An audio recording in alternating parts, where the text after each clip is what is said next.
If I had $1 for every single time that I've seen on the internet, on social media, or talked with somebody in person who wants to start a podcast and talk about everything and have fascinating conversations, I would be a rich man and will probably not run Speke Podcasting because, well, I will have made $1 for every single time that I've seen or heard that. And it's not good.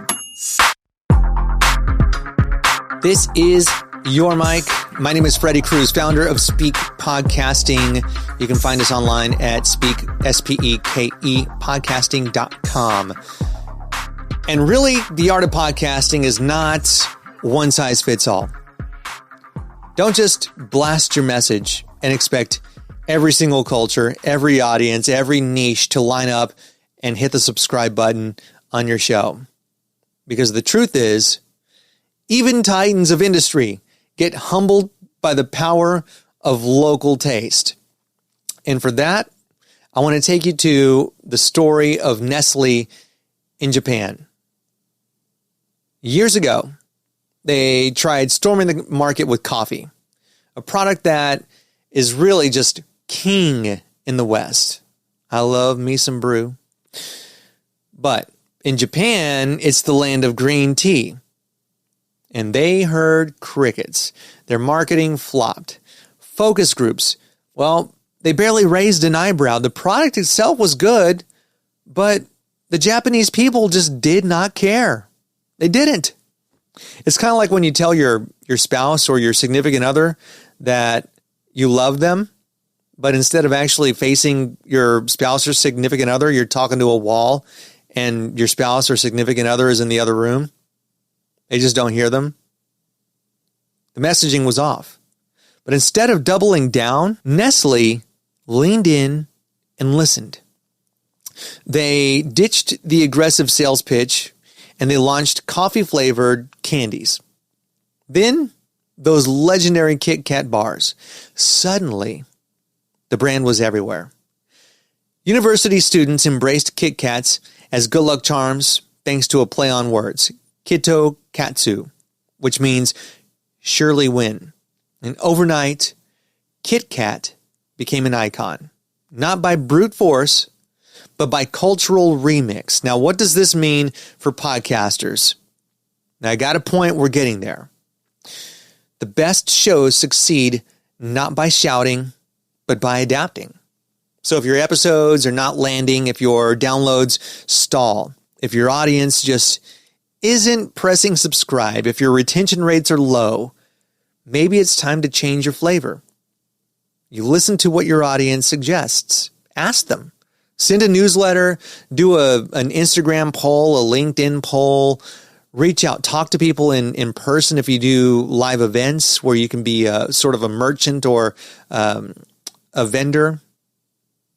Get that feedback and pivot your strategy. In fact, what I would recommend is doing an episode and saying, hey, we're going to take the next few weeks off. We're going to debrief. We are going to change course and we're going to be back with another season. And that next season is going to be based on your feedback about what you like and don't like. The next season is going to be everything that you do like and nothing about what you think doesn't work for you. And that's how you not just build and maintain or regain trust with your audience, but that is how you are going to be able to compound that regained trust. That's how you're going to get people to share your content, whether it's an audio first podcast or if it's a video podcast. And I want to give you a personal example. And this is something that I've talked about before. That is when I left corporate America and I was in between jobs. I was thinking that I was going to get hired by somebody, tried 400 plus times and ended up not getting hired. So I hired myself and now we're at Speke Podcasting. But in that time, that 7-month time span that I thought I was going to get hired by somebody, I wanted to maintain my interview chops because I was trying out for anything and everything related to communications. I applied for jobs at local TV affiliates. I applied for a paid podcast host position, community affairs, some kind of silly like influencer position, whatever. If it was on camera or behind a mic, I wanted to get paid doing that job. And I tried and I failed 455 plus times. Anyways, in order to maintain my interview chops, because objectively speaking, I'm a pretty good interviewer. After all, I've been in radio for more than 25 years. I decided to have a podcast that was fascinating conversations with interesting people. And the people were actually really cool. I talked to Tova Friedman, the youngest survivor of Auschwitz.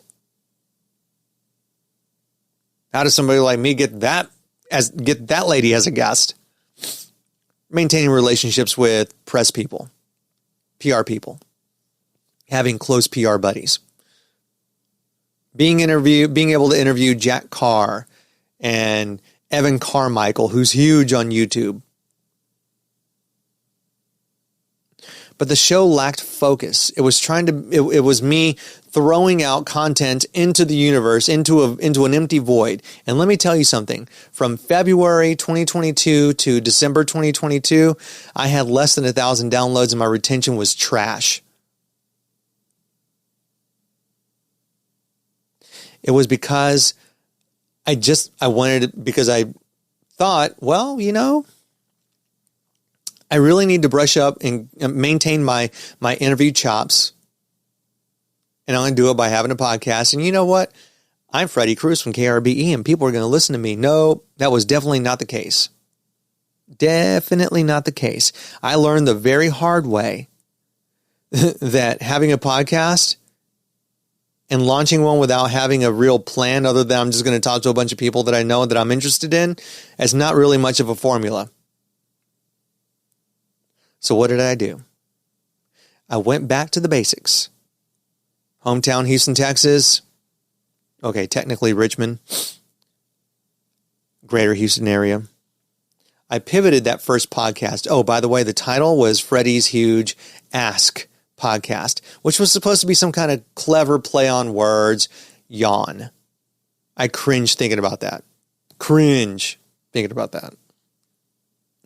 So I went back to the basics, thinking about my hometown and the city that made me, because there would be no Freddie Cruz if not for the people that supported me when I was on the radio back a long time ago, and the people that support Speke podcasting now. I'm like, ooh, I got it. Cruise through HTX. And thus, a little bit more success. Am I retiring off of Cruise through HTX? By no means.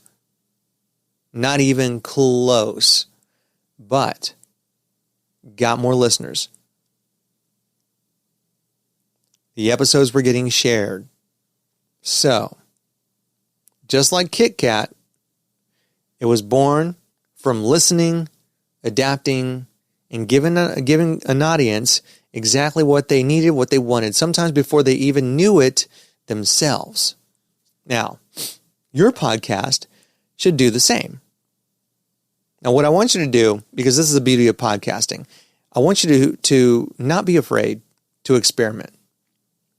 Localize your topics, your guests, your vibe. Change it up.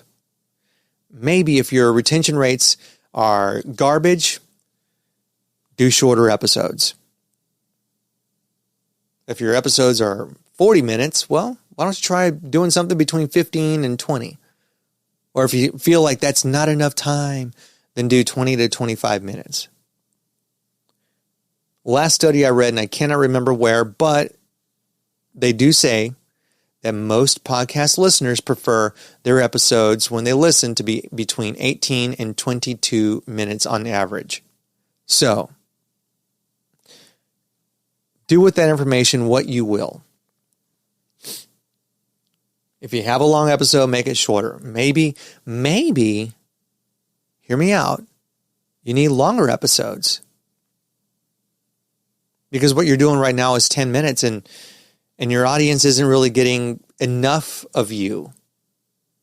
Bump them up to 20 minutes. Bump them up to 30. Maybe, and this is one that I love talking with hosts about, is that a listener will listen for the host, not the guest.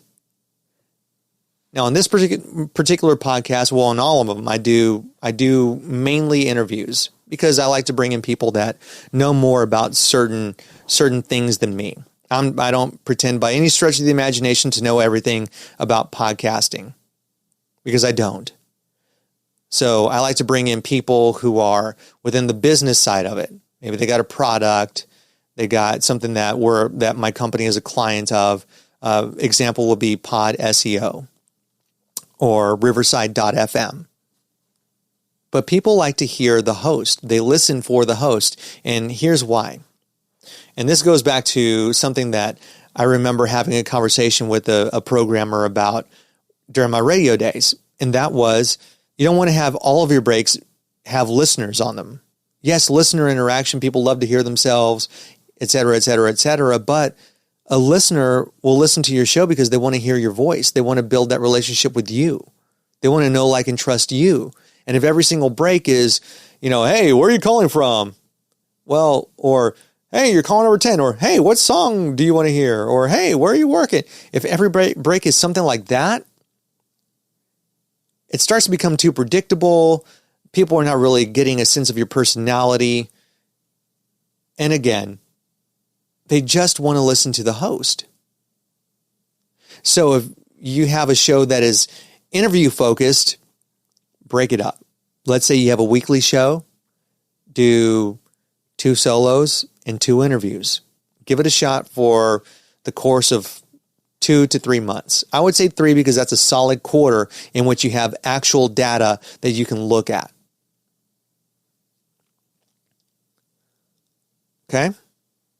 Try that. Experiment with your links, experiment with the format. You don't have to be one thing all the time. And that is something that really annoys the crap out of me, is because there are people who are on the corporate or on the business side of what I do, and they're telling new hosts that you have to be this one thing. If you're going to be this one thing, if you're just going to be talking about parenting teenagers as a middle-aged mom, then you have to be that, and you can only do solo episodes, and every single one of them has to be 20 minutes. And I say bull crap. Baloney. Change it up.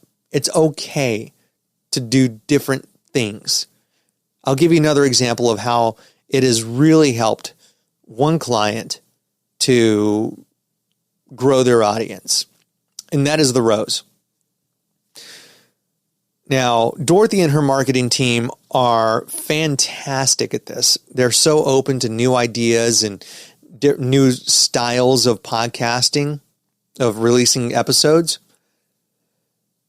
One of the ways is that they do 31 straight episodes for Breast Cancer Awareness Month, which, as you know, is in October. Is it 31 straight interviews that are between 25 and 35 minutes? Absolutely not. A great deal of them are. However, what we do as a company is go out to their signature events and we record actuality. So it'd be like, hey, my name is John Doe and I'm a supporter of the Rose because ... And so we take between a minute and a half and sometimes 3, sometimes longer, 4 or 5 minutes, where we take actuality audio and it'll have like ambient noise in the background, which is gasp. Another thing that audio snobs will frown upon. But no, it adds depth, it adds layer. All in all, yes, it does sound different. Yes, there is noise in the background, but you don't miss the context or the content of the recording. And so there'll be mashed up actualities, and that is a single episode. Or there'll be a short solo episode with just Dorothy talking by herself. And that is what we mean when we say, don't be afraid to experiment. And by localizing topics, I mean, come on, getting out into your community, going to live events and taking a portable recorder and talking with people, talking with supporters. And yes, there's going to be background noise. Make sure it's not actual music, because then you are facing copyright issues if you put those episodes out and there's, I don't know, Lady Gaga or Justin Bieber or whoever playing in the background. You don't want that. Okay. You definitely don't want loud music. Probably not want to go to a festival with a loud rock band also. You want to be able to hear yourself. My point is, don't be afraid to go out into the community and record live. So if you have hit a wall, remember your next breakthrough is the one that's hiding behind a new twist, a new segment, a fresh flavor. And don't force it, fit it to your audience, and watch it transform into something magical, from afterthought to obsession. If you found this episode useful, consider sharing this. If you found this episode useful at all, if you have a podcast host or an aspiring podcast host in your circle, please consider sharing with them. Thanks so much for listening.